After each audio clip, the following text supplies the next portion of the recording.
right. There he is, the man, the myth, the legend. That is David Furones. And, of course, reach out to our friends at Welt Rheaume, Jeff Welt and Daniel Rheaume, 954-966-4646. How you feeling, my man? How you feeling? You feeling good?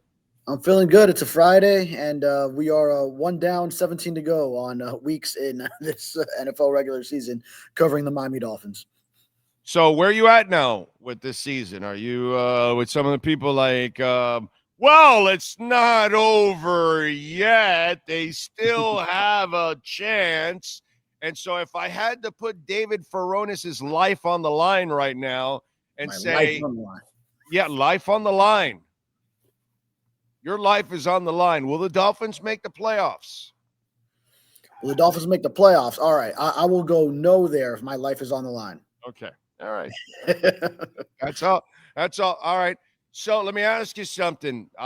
You've covered, I know you're young. All right. You haven't covered it as long as I have, and that's cool, but you've done it long enough already, and you've covered different sports at different levels. Yep. What team meeting ever worked? What team meeting ever worked? I mean, there's got to be some stories, right? Somewhere along the line, probably none that I covered. There are outliers. I'm asking because I don't remember one. No, that's true. And I've done it a couple of decades longer than you. Yeah. Okay. And I've covered all kinds of Canes teams, Canes sports, and every sport here imaginable. I've covered, and I've covered it on the beat and everything from the Miami Soul to the Miami Dolphins. So, and everything in between. And whenever a team has come to a point of a team meeting, it's really bad, and it never really saves the season. And for it to happen 1 week in, that's very telling. No, you're right. I mean, to have a players-only meeting, that means you have issues already that you can tell are present and players are aware of, and it's something that needs to be addressed, that multiple people feel needs to be addressed, and you gather people together for that. So I don't have an example off the top of my head of one that has worked. I mean, I'm sure there's got to be something where maybe we didn't even hear about it, but yeah, players got together, got something going, and there was some kind of turnaround for some season, for some team. There's probably something out there, but it is telling when there is a players only meeting, and for it to happen this early with the Dolphins, that's telling in its own right. I got to tell you something. You and I missed it here. Sean is all over it. He's got one? He's all over it. That was more time for them to bond. That's why they had the meeting. Sean, you're all over it, bro. That is strong right there. You know what I mean? I mean, he McDaniel'd the bitch right there as you can McDaniel a bitch as much as possible right there. Yeah, well, they had a team, and it was an opportunity for them to get closer and bond. It's a good point. After they needed 11 days on the road to do it in the preseason. Yeah. For week one for there to be a players-only meeting. Uh-huh. All right, so I got 3 examples of players-only meetings that worked. Okay. The 2022 Detroit Lions. All right. They had a players-only meeting after a 1-6 start, and then they turned it around.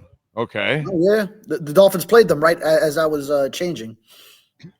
The 97 Pistons. Michael Jordan called for a players-only meeting in the Pistons. No, that's not right. Michael Jordan what Pistons. What the hell is that? I think they meant to say Bulls, maybe. Oh, Michael Jordan. They got it labeled wrong. And then the Bengals, they say, was 1-4 start, had a players-only meeting in 2015, and they got back on track. Success can be hard to predict. The only thing I can come up with that are close to that in South Florida history, okay, because I'm going South Florida history, and they're not team meetings. It's Dwayne Wade against the Mavericks down by 13 in the third quarter and saying, we're not going out like this. Yeah. And that's not a team meeting. That's just a superstar going, hell no. And he just turned it on. And take over. And then, right. And then the other one is Tony Sperano, rest in peace. Started off terrible, and they switched to the Wildcat. Not a team meeting, some switch that just but team meeting, That shit doesn't work, dude. That shit doesn't work because when you have a team meeting, that means your leadership, your coaching, isn't reaching your team. And so there's a dysfunction and a disconnect. And it's really hard or near impossible to fix it because there's a dysfunction and a disconnect. And the players, great example. Sean Payton gets suspended for Bullygate, or what is it? No, not Bullygate. What's it called? Target Gate or whatever it was called. Whatever, you know what it was. Bounty Gate. Nice job by you. So he gets suspended for the whole Bounty Gate thing. Guess what the theme was? It was like the stupid Heat theme. Oh, Jimmy Butler will recruit a star. Oh no, everybody wants to play for Bam. Oh no, Jovic will get Jokic in here. You know, that's a stupid Heat talk now, right? Well, here it was. Shit, what was I saying that? Oh, Peyton suspended from Bounty Gate. Okay. Drew Brees will take over and be the coach of the team. Remember that? That was the thing. Oh, no, Sean's no problem. Drew will take over. He's kind of like a coach and no, he's not, dude. He's the quarterback. He's not the coach and all that kind of stuff. And the team went to crap. You know what I'm saying? It just, this team meeting stuff, it usually is the kiss of death, actually. Yeah. Well, see, whenever those happen, there's already been maybe some kind of kiss of death. Now the Dolphins are getting very out in front of it with a week one, because I think under normal circumstances, players would let this get to like 1-4, like you said, with the Bengals. But after week one, but that was a very convincing week one. But David, they had 11 days to bond on the road, David, in this treacherous preseason where they do nothing, where you learn nothing, where you see nothing. David, come on. Man, I can't believe we're already here. We're 1 week into the season. Oh, I was already there in the offseason. Oh, yeah, right. No, I was already there. I was way ahead of most of you all out there. I mean, you could see the writing on the wall. This was going to be a terrible season. I mean, just look at that man. You know what I'm saying? I was driving in the car, and what's the name of those two dudes that are on Fox on the because off afternoon. They do a nice job. They do a lot of topical sports radio every day, and they bring in, topical stuff. I forgot, but they were tripping out. No, not Chris Broussard. It's two guys. I forgot the name of them. They do a nice job, by the way, but they were freaking out on how bad Mike McDaniel's press conferences and his answers are, and how they, the one you guys asked about Waller. I mean, that was one of the most classic answers I have ever gotten in my life from a coach. I mean, no, it's after Doug Gottlieb. It's the two guys. I forgot the guys' names, but Covino and Rich. That's it. Those guys. They do a nice job. And they were freaking out. And to me, they don't have a leader, man. I just don't see Mike McDaniel as a leader, David. That's the problem. I really do. I think that's my problem with it. Yeah. Well, I mean, this goes back to this was the thought once he was hired. It was the questioning of how is he doesn't line up with what you typically think of an NFL coach, any football coach, to have that personality, to have that demeanor. It was how is he going to gather the respect of to be a leader of men in a football locker room with a lot of testosterone, a lot of energy for players who play a violent sport. Is how is he going to gain the respect of these men? And he's done it as a position coach, as a coordinator, going in, being more of a teacher, taking that angle to his coaching resume, showing players how he can help them get better with his ideas and how he sees the game. But that was always the question as far as being a head man. And I guess a little bit at the beginning when they had a couple playoff appearances, even though those seasons still left something to be desired each time, the 2022, the 2023 season, with how much talent was on the roster, you kind of got away with it because, okay, no, this is still something that the Dolphins haven't done in 20 years. So, you stick with it. But this was the question from the very start.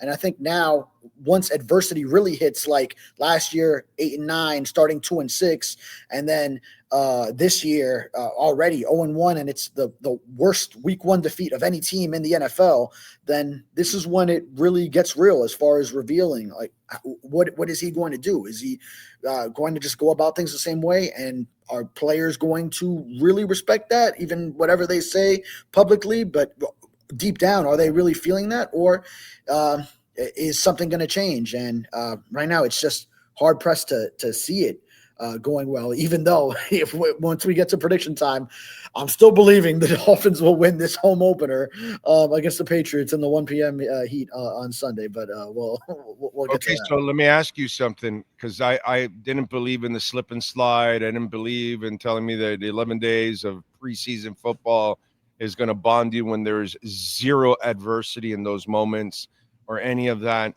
You're listening to the players and interviewing them this week. Where's your bullshit meter at?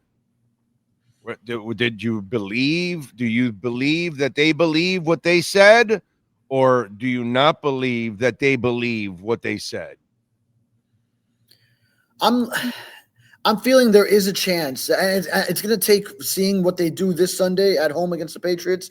I think there is a chance that they view it as just one of 17, which is the mindset you need to have if you're an NFL player, is just to put that one aside. You hear about players all the time, just flush that one. You got to go on to the next, because it's a long season. You can't get too caught up in the way we think on the outside of, oh boy, this season is down the drain. We're allowed to think that way when we see it. Players who have to play every day, they have to mentally set that aside, flush that, and then focus on the next week. So I do believe that because players have done this so many times, and I saw like the 1-7 season where I was like, okay, bullshit, you're really flushing this. You've lost 7 games in a row, and they did end up winning 7 straight. So I do believe in players' ability to just put something behind them and then focus on the next thing. So, but it'll get more difficult with every loss, and especially if they lose at home to the Patriots with a quick turnaround,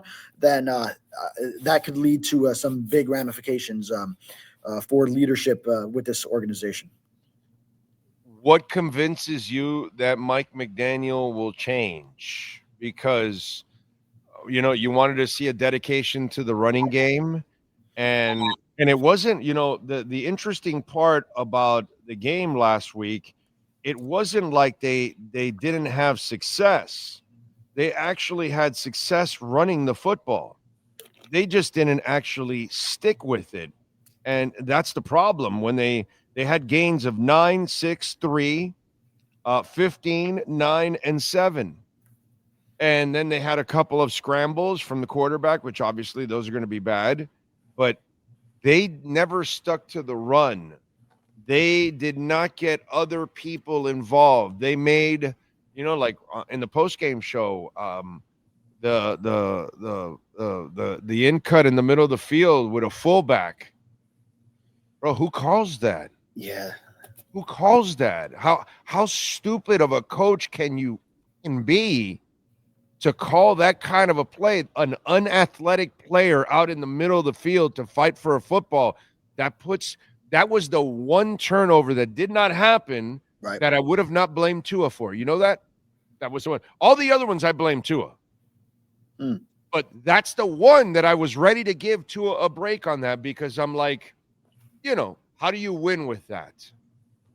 And so when you don't get tight ends involved, you don't get running backs involved enough, running and receiving, you rely only on the 2 wide receivers. They gave you a big receiver. You failed to get them involved again. You tell me, man.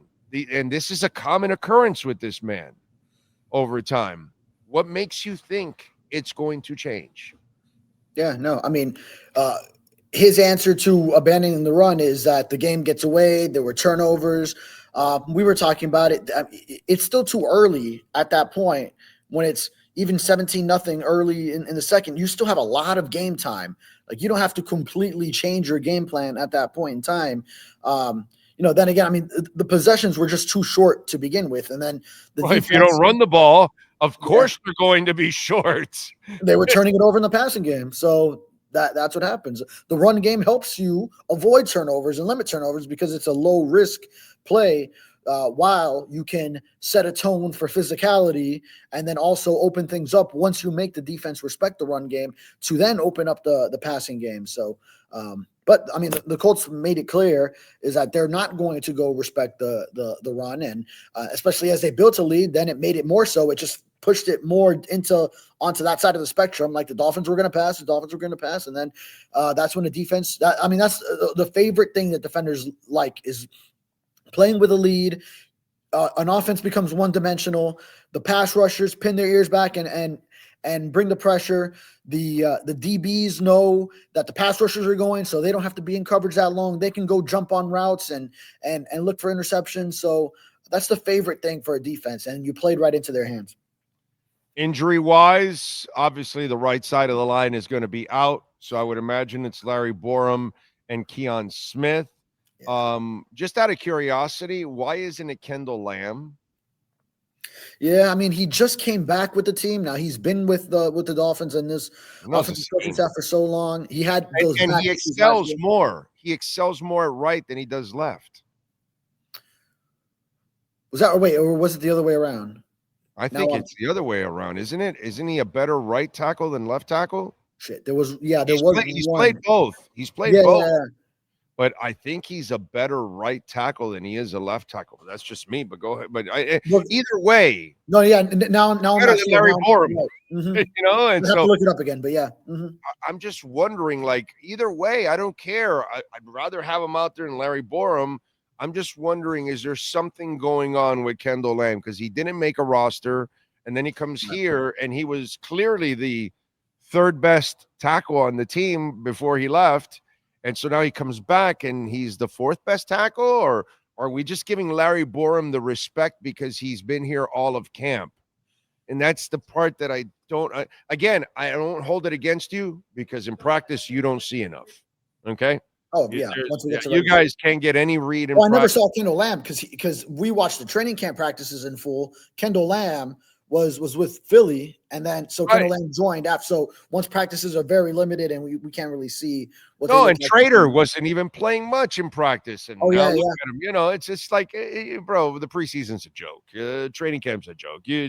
They just don't hit or do anything. So it's really hard to put pressure on anybody that goes there to say, do you know exactly? No, you don't, because they just don't show you much anymore, unfortunately. So to me, it's just, I'm just going off of what I know from Larry Borom and what I know from Kendall Lamb. And I'm just wondering if you know anything extra about Lamb that we don't know and why, he's fallen a little bit out of favor. No, I mean, I think, I wouldn't say out of favor because they still brought him back even after all that. So still have enough respect for him to bring him back on the active roster, not even practice squad after he didn't make it. Again, life on the line. Life on the line. I need you. Your life is on the line. Are you starting Kendall Lamb or Larry Borom? Oh.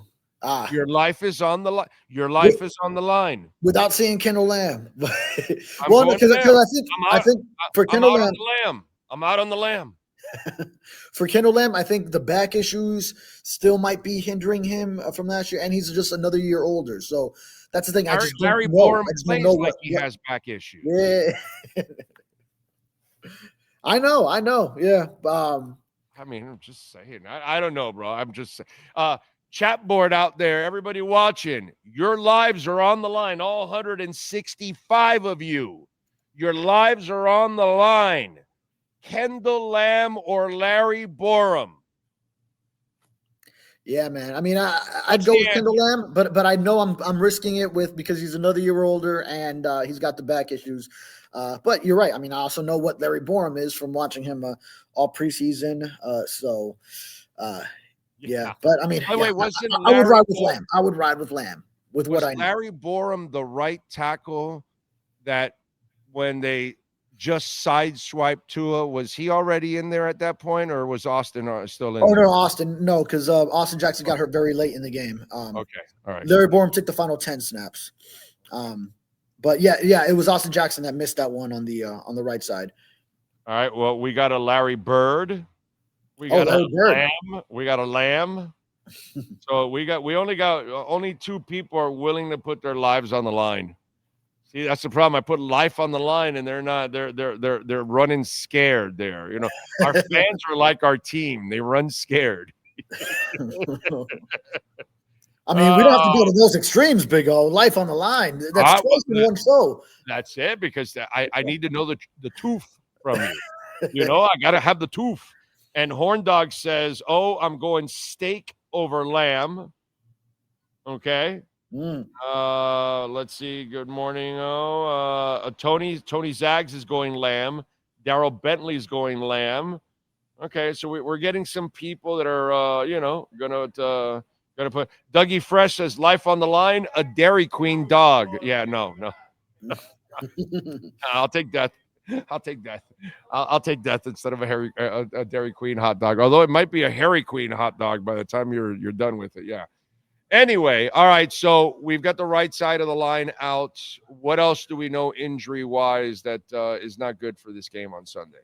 Yeah, now we'll find out more on Jalen Wright in maybe 35, 40 minutes because he did return to practice for the first time in 3 weeks since he's sustained that knee injury against the Jaguars in that joint practice, the final week of the preseason. So, 3 weeks he was missing practice. He did return for some limited reps. Saw him cutting a little bit and, looked all right. But, of course, that was not nearly game speed. It was just, kind of going through some drills. So that was just a first practice back. I would be hard pressed to believe he would actually come back and play in a game just off one practice after missing 3 weeks and having a small knee procedure done. So, but there is at least a positive development with him. And no, I wouldn't expect to see Storm Duck. It already seemed like Austin Jackson was doubtful, so it seems like it's going to be Larry Borum now. And we got to find out about Benito Jones with that oblique, if he is able to play at nose tackle. And Darren Waller, I wouldn't believe he would play. I mean, he's still No, really? Darren Waller's going to be out again? Oh, my God, I'm shocked. Well, because they started the week saying, all right, well, we're going to see if he can. But, I'm just confirming, as many would expect. What I love about this whole thing is the guy hasn't practiced ever. So what's he going to do? Practice on a Thursday all of a sudden and throw him into an NFL game? No, I mean, you're going to have to get him into like a full week or two of like real practice, dude, to see how the body responds. He's so bad that there's no way you could just get 1 day of practice, say, oh, we're ready to go, get him into an NFL game. And I think that's why Nervous Nelly was saying, well, we got to wait because, the big picture and all that. And really, he's actually right about that. You really don't want to rush this because he's not ready at all. He hasn't done anything, dude. So until you see him going full out for a week or two where he doesn't have any setbacks, you really shouldn't put him out on an NFL field because he's going to get hurt right away the second you put him out on an NFL field. Look at him. He can't even stay on a practice field, and he hasn't even gone all out yet. Yeah. It could perceivably be all over for this team before Darren Waller plays. And a lot of people believe we will never see him play in a Dolphins uniform. I'm starting to lean that way. I'm starting to lean that way. I mean, I knew it was going to be a disaster. In fact, like I knew this season would be a disaster. I didn't think it was going to be that kind of disaster to start the year. And I knew the Darren Waller thing was going to be a disaster, but wow, this has become an even bigger disaster. The guy can't even take the field. That's bad. Yeah. By the way, a question for you. How uncomfortable was Tua's response to Omar's question about turnovers? Was it as awkward in person? Now is that the post game or the follow up on Wednesday? Because I think it's the follow up. No, it's the first one where he kind of was right. That one was Omar questioning that. He just used it as part of the question, stating it as fact that his turnovers seemed to come in bunches, and then Tua answered it, but then said, "Oh, that was wild." I don't think he was uncomfortable in that moment. He was just countering it. What was awkward, and I felt it was so cringe when I was in the room on Wednesday for a follow-up on the same sentiment, and then he wasn't understanding the question and coming back at the reporter, and there was like that one was I felt was like an uncomfortable situation. But I think Wednesday he was just like, "Nah, man, that's wild that you would say my turnovers come in bunches." But I mean, yeah, because he was thinking like, and he was trying to phrase it like if I'm going out there to plan on throwing those right, which no one was saying. Yeah, nobody was saying anything like that. Yeah. So I listen. I think he's in a position where he'd like to be honest, but he can't be honest. And I'll give you an example. All right. Matt LaFleur and Mike McDaniel come from the same tree, don't they? So yeah, LaFleur, McDaniel, yes, They do. They were together in Washington way back. Okay, all right. So do they call the same game? No. Okay, because you watched it yesterday, right? My boy Tucker Kraft, that I wanted badly for the Dolphins, and Luke Musgrave are well involved in the offense as tight ends, aren't they? Yeah. Right. The running game, it's a big factor in the offense, isn't it? And so that helps Love that he has a running game and he has a variety of people to throw to. Dan Marino threw to Joe Rose, Dan Johnson, Bruce Hardy, Tony Page, Tony Nathan, what's it called? Keith Byers. It wasn't just, Clayton and Duper. There was a Jimmy Cephalo involved, and there was a Durio Harris, but then there was a boatload of tight ends, Keith Jackson and all these other guys, and Jim Jensen. Do you know that Jim Jensen, I looked it up yesterday, Jim Jensen caught 229 balls in his career. You wouldn't know that, of course, but I watched it and I lived it. And I'm sitting there going, do I ever think that Mike McDaniel would be creative enough to get Jim Jensen involved in an offense? No. Do I ever think that he would have Bruce Hardy, Dan Johnson, and Joe Rose as a three-man headed tight end combination out there for Dan Marino? No. And so why doesn't Tua have a variation of people to throw to that can catch the ball, like a Terry Kirby? And I could just continue to talk about people that caught the ball for Marino, and it was fullbacks, it was running backs, it was tight ends. It wasn't only Duper and Clayton, and their offense wasn't, and they didn't run the ball very well. So they offset that by spreading the passing game around. And I'm watching Green Bay, and I'm watching two guys that come from the same goddamn tree, and neither one of those guys coaches the right way. But the interesting part is one guy actually knows how to win the right way, and the other guy doesn't. And we have him here in Miami. And Jordan Love is a nice quarterback. He does a good job, but he's also gifted with complementary pieces and a coach that compliments him and allows him to be himself. Tua doesn't have that.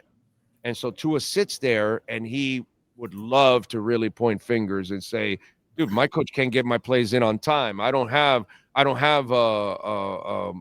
option. I don't have like the audibles here where I can change things and all that kind of stuff. I don't have a real running game. I don't have my tight ends involved. I have a big receiver and I'm a short quarterback and I don't get, these are things that there was a reason why Marcus Colston, and then after the guy that we almost brought here that people talked, we didn't almost bring here, but people were talking about him. He was a little bit of a problem child. He took over after Marcus Colston. He's like 6'3". Colston was like 6'5".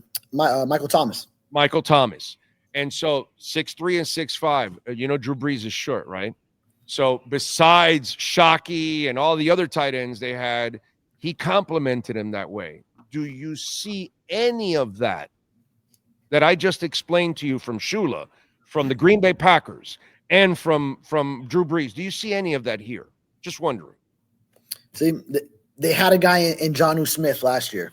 They had a guy that could do that in Jonnu Smith. So he's no longer here.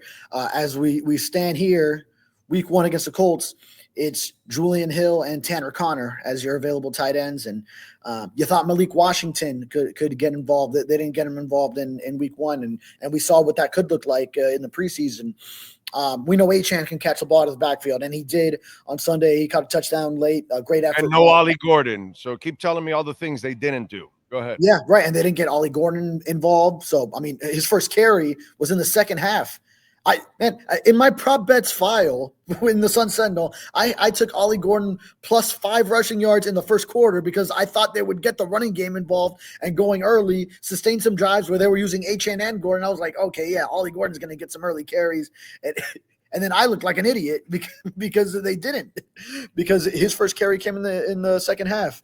And he only had 2 the whole game. So, now I do think that Mike McDaniel went into this season to put an emphasis on the run game, and that will hopefully show starting week 2 after it again hit this team in the face week 1, and maybe under the different circumstances where they're not down big early and they're not turning the ball over. If they can avoid that, then maybe we do see incorporation of the run game. Now getting the tight end involved with the current depth chart, then that would be a little bit more difficult because you don't have your Jonnu Smith that you had last year. But what I'm hopeful for is the running game that does come to fruition to complement the pass.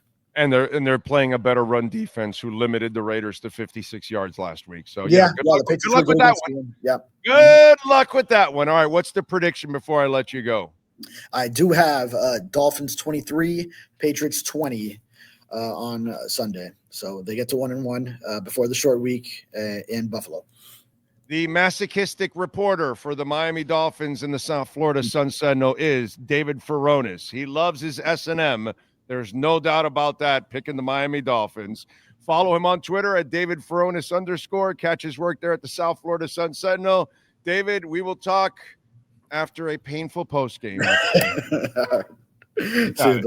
You got it. There you go. But he loves pain. He's in the S&M. It's what it is. It's, kind of what it's all about. Welt Rheaume, they're not in the S&M.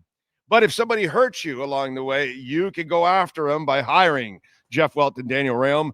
Bankruptcy, homeowner property damage, condo damage, criminal defense, business owner claims, commercial litigation, personal injury, 954-966-4646. You can go to the website, WRFLAlaw.com. They're in Hollywood, and they've taken care of so many of our listeners now on the west coast of Florida, and the Gold Coast, and Central, and in South Florida. Nobody yet from the Panhandle yet, but man, if you got any issues, they've got the insurance adjusters. They've got their own adjusters. Don't ever call the insurance companies.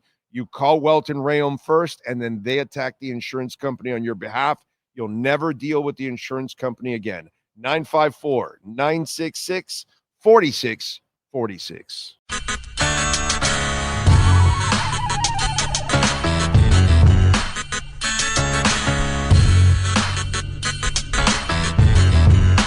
This is the Big O Show.